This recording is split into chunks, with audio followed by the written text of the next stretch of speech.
Hello hi welcome back. இன்றைக்கி வந்து Saturday evening to night routine தான் பார்க்க போகிறோம். இன்றைக்கி ஈவினிங் வந்து அச்சு வந்து விளையாட போயாகணும் ஒரே ஆடம். மழை தான் நின்றுடுச்சுல, வெயில் அடிக்க ஆரம்பிச்சிருச்சு அப்படின்னு சொல்லிட்டு என்கிட்ட ஒரே அடம் பிடிச்சிட்டே இருந்தான். நான் மார்னிங்லேருந்து கேட்டுட்டு தான் இருந்தால் நான் விடவே இல்லை. ஏன்னா வீட்டில் எனக்கு ரொம்ப ஒர்க் இருந்தது. ஸ்கூல் ஆரம்பிச்சிச்சுன்னா என்னால் வந்து வீட்டில் உள்ள வேலையெல்லாம் அவ்வளோ க்ளீனாக பார்க்க முடியாது அப்படின்றதுனால நான் விடவே இல்லை. மார்னிங் வந்து ஈவினிங்க்கு மேலே போய்க்கலாம் அப்படின்னு சொல்லிட்டு ஈவினிங் மழை பெய்யணும்னு நினச்சா நான் மழை பெய்யல, கொஞ்சம் வெயில் இருந்துகிட்டே தான் இருந்தது. மழை சுத்தமாக நின்றுடுச்சு. ஸோ அதனால சரி கூட்டிகிட்டு போகலான்னு சொல்லிட்டு கூட்டிகிட்டு போயிருந்தேன். சைக்கிள் ஓட்டி விளையாடிட்டு இருந்தான் கொஞ்சம் நேரம். அதுக்கப்புறம் சைக்கிள் ஓட்டுறது போர் அடிக்குது அப்படின்னு சொல்லிட்டு சைக்கிளை மேலே ஏற்றிட்டு இருந்தான். நான் வந்து ரிமோட் கார் வச்சு விளையாடிக்கிறேன் அப்படின்னு சொல்லிட்டு சரி போ விளையாட அதை வச்சுன்னு சொல்லிட்டு அப்புறம் ரிமோட் காரை வச்சு கொஞ்சம் நேரம் விளையாடிட்டு இருந்தான். இப்போல்லாம் குழந்தைங்க வந்து சேர்ந்து விளையாடுறதே ரொம்பவே கம்மியாயிருச்சு. நான் வந்து சேர்ந்து விளையாட சொல்லுவேன். ஆனால் அச்சு என்ன சொல்லுவேன்னா பெரிய பசங்க வந்து என்ன சேர்த்துக்க மாட்டாங்க அப்படின்னு சொல்லுவான்.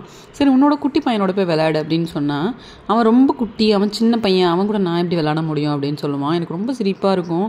ஏன்னா நான் சின்ன வயசில் இருக்கும்போது என்னை விட பெரிய அக்காலாம் என் கூட சேர்ந்து விளையாடுவாங்க, எங்களுக்கு தூக்கி வச்சு விளையாடுவாங்க. எனக்கெல்லாம் நல்ல ஞாபகம் இருக்குது. நான் பெரியவங்களாகும்போது அப்படி தான் என்னோட குட்டி பசங்களோடலாம் சேர்ந்து தான் விளையாடிருக்கேன். ஆனால் இப்போ உள்ள குழந்தைங்களாம் அப்படி இல்லை. அவங்களோட சின்ன வயசுலாம் சேர்க்க மாட்டேங்கிறாங்க, பெரிய வயசு கூடயும் சேர மாட்டேங்கிறாங்க. அது ஏன்னு எனக்கு ஒன்றுமே புரியல. ஆனால் எல்லாம் விளையாடி முடிச்சுட்டு வீட்டுக்குள்ளே வந்துட்டோம். ரொம்ப டயர்டாக இருக்குது அப்படின்னு சொன்னாச்சு. சரி பொமக்ரானேட் இருந்தது, சரி பொமக்ரானேட் ஜூஸ் போட்டுடலாம் அப்படின்னு சொல்லிட்டு நானும் அச்சுவும் போட்டு குடிச்சிட்டோம். பொமக்ரானேட் வந்து ஒயிட் சுகர் ஆட் பண்ணுறதில்ல இப்போல்லாம். பொமக்ரானேட்டில் வந்து ப்ளைனாக தான் நான் இப்போ கொடுத்துட்ருக்கேன் அச்சுக்கு. நம்ம பழக்கிறது தான் எல்லாமே இருக்குது அப்படின்றது எனக்கு இப்போ தான் புரியுது கொஞ்சம் கொஞ்சமாக. ஏன்னா ஃபஸ்ட்டு வந்து சுகர் போட்டு கொடுக்குறதுனால தான் உங்களுக்கு சுகர் கம்மியாக இருக்குது அதிகமாக இருக்குது எல்லாமே தெரியுது. சுகரே போடாமல் கொடுத்தோன்னா இதுதான் டேஸ்ட் போல் அப்படின்னு சொல்லிட்டு குடிச்சுப்பாங்கன்னு சொல்லிட்டு இப்போல்லாம் சுகர் ரொம்பவே அவாய்ட் பண்ணிவிட்டு கம்மியாக போட்டு கொடுக்குறது, இல்லைனா சுகரே இல்லாமல் கொடுக்குறது தான் வேலையாக வச்சுருக்கேன். நானுமே அப்படி தான் குடிச்சுக்கிறேன். ஆனால் கொஞ்சம் கஷ்டமாக தான் இருக்குது என்னால். ஆனால் அச்சு கொஞ்சம் ஈஸியாக அதை பண்ணிட்டான். ஓகே, அவங்களுக்கு வந்து ப்ராக்டிஸ் ஆயிடுச்சு. நமக்கு அது ப்ராக்டிஸ் எடுத்துக்கிறதுக்கு ரொம்ப நாள் ஆகும்னு நான் நினைக்கிறேன். கிளிப்பெல்லாம் எங்கே போகுதுன்னே தெரியல. அந்த துணி காய போடுற கிளிப்பெல்லாமும் எல்லாம் கால் முடிச்சு ஓடுற மாதிரி வாங்கும் போது நிறையா இருக்குது. ஆனால் அங்கிட்ட அங்கிட்டும் செதறி போயிடுது. ஸோ அதனால் அதுக்குன்னு ஒரு பாக்ஸ் வாங்கி அதில் போட ஆரம்பிச்சிட்டேன். இப்போ தான் அந்த அறிவே வருது இன்னும் சொல்லணுன்னா. ஸோ அதெல்லாம் எடுத்து வச்சு மடிச்சுட்டு போகலாம் அப்படின்னு நினச்சேன். சரி மழை பெய்கிற மாதிரி இருந்தது, இல்லைனா மாடியிலே வச்சு மோஸ்ட்லி மடிச்சுட்டே வந்துடுவேன் கொடியிலேருந்து அப்படி எடுத்து. பால் வந்து சொல்லிட்டேன் இன்றைக்கி இன்னிலேருந்து தான் கொடுக்க ஆரம்பித்தாங்க. இது இவ்வளோ நல்லா நான் ஞாபகப்படுத்தலை. ஆக்சுவலாக அவங்க கொடுத்துருவாங்க, நான் ஞாபகப்படுத்த மறந்துட்டேன். ஸோ அதனால் பால் வந்திருந்தது. அவங்க ஒரு பாட்டிலில் கொடுப்பாங்க, அந்த பாட்டிலை எப்பவுமே யூஸ் பண்ண மாட்டேன். ஏன்னா அவங்க ரிஃப்ரி கொண்டு அதில் பால் கொண்டு வந்துகிட்டே இருக்கனால நான் வந்து ஒரு கிளாஸ் பாட்டில் வச்சுருக்கேன், அதில் தான் யூஸ் பண்ணுவேன். அச்சுக்கு வந்து குட்டி குட்டி வேலையெல்லாம் வந்து என் கூட சேர்ந்து செய்கிறதுக்கு சொல்லி கொடுப்பேன். அந்த சோஃபா வந்து கிழிஞ்சிச்சு அங்கங்கே. ஸோ அதை வந்து அச்சு வந்து இன்னும் கொஞ்சம் கிழிச்சிடக்கூடாது அப்படின்றதுக்காக ஒரு சின்ன கவர் மாதிரி பண்ணிடலான்னு சொல்லிட்டு கவர் பண்ணிட்டு இருந்தேன். அதுக்கு அச்சு வந்து ரொம்ப ஹெல்ப் பண்ணால்.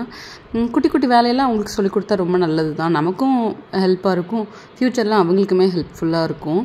எடுத்துகிட்டு வந்த துணியெல்லாம் வந்துட்டு XXLனு ஒரு மூவி நெட்ஃப்ளிக்ஸில் இருக்குது. ரொம்ப நாளாக ட்ரை பண்ணிகிட்டு இருந்தேன். ஆனால் அது வந்து நெட்ஃப்ளிக்ஸில் தான் இருக்குதுன்னு சொல்லிட்டு எனக்கு தெரியாது. ஸோ அதனால் அதை பார்த்துட்டு எல்லா துணியும் மடித்து வச்சுட்டேன்.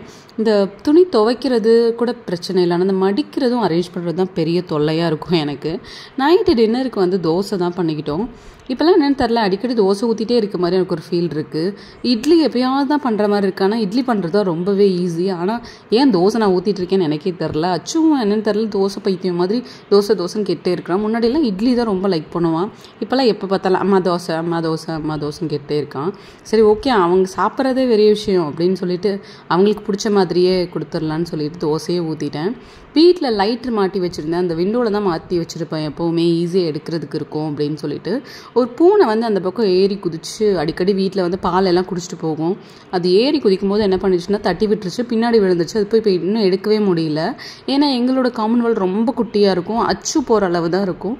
ஸோ அதனால் நான் இன்னும் எடுக்கவே இல்லை. எப்படியாவது பக்கத்து வீட்டில் அவங்க ஆள் வந்ததுக்கப்புறமா அச்சுவை விட்டு எடுக்கணும்னு சொல்லிட்டு யோசிச்சுட்ருக்கேன். அந்த லைட்ரு இல்லாமல் வத்தி குச்சி பொருத்தி ரொம்ப கஷ்டமாக இருக்குது. அது ஏன்னு தெரியல, ரொம்ப நாளாக நம்ம லைட்ரு யூஸ் பண்ணியே பழகுனாலையா அப்படின்னு சொல்லிட்டு.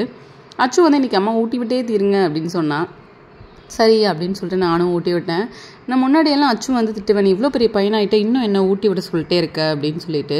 அவன் ஒரு நாள் எங்கள் அம்மா கிட்ட வந்து சொல்லிட்டான், அம்மா அம்மா வந்து எனக்கு வந்து ஊட்டி விட மாட்டேங்கிறாங்க அப்படின்னு சொல்லிட்டு. அப்போ எங்கள் அம்மா தான் எனக்கு சொன்னாங்க, நம்ம ஊட்டி விட்டால் எக்ஸ்ட்ரா கொஞ்சம் சாப்பிடுவாங்க குழந்தைங்க, அதுவும் வீட்டில் இருக்கும்போது தானே. இன்னும் கொஞ்சம் பெருசாகிட்டா அவங்க சாப்பிடவே மாட்டாங்க, உங்ககிட்ட வந்து ஊட்டி விடுங்க அப்படின்லாம் வந்து சொல்ல மாட்டாங்க அப்படின்னு சொன்னாங்க. ஸோ அதுலேருந்து அச்சு எப்போல்லாம் கேட்குறானோ அப்போல்லாம் கொஞ்சம் சலிச்சிக்காமல் ஊட்டி விட்டுறது. அதுக்கப்புறமா பாத்திரம்லாம் காஞ்சிடுச்சு. ஸோ உடனே எடுத்து அதாவது அது ஒரு இடத்துல வச்சிடலாம் அப்படின்னு சொல்லிட்டு வச்சுட்டு இருந்தேன். இல்லைனா அது அப்படியே விட்டுட்டோன்னா அது மேலேயே பாத்திரத்தை விலக்கி வைக்க ஆரம்பிச்சிடுவேன். ஃபுல்லாமே ஈரமாகிடும். ஸோ அதனால அது பிளேஸ்க்கு அனுப்பிச்சி விட்டா ரொம்ப நல்லாயிருக்கும் அப்படின்னு சொல்லிட்டு கையோட லைட்டாக ஒரு சோம்பேறித்தனம் கூட படாமல் எடுத்து வச்சிடலான்னு சொல்லிட்டு எடுத்து வச்சிட்டேன். ஏன்னா நான் ஒரு பக்கா சோம்பேறின்னு எனக்கே தெரியும். சரி ஓகே, இன்றைக்கி ஒரு நாள் இது மேலேயே கமத்தி வைப்போன்னு சொல்லிட்டு பார்த்தா அந்த விலைக்கு வைக்கிற அந்த கூடையே ஃபுல்லாமே நிறைஞ்சிரும்.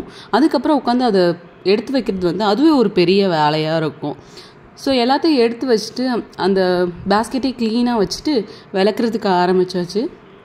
விளக்குறதுமே அப்படி தான். ரொம்ப பாத்திரம் சேர்ந்துட்டா எனக்கு பிடிக்காது விளக்குறதுக்கு. அது ஒரு மணி நேரம் வேலை மாதிரி ஒரு ஃபீல் பண்ணுவேன். அது ஒரு பெரிய வேலையாக எனக்கு தோணும்.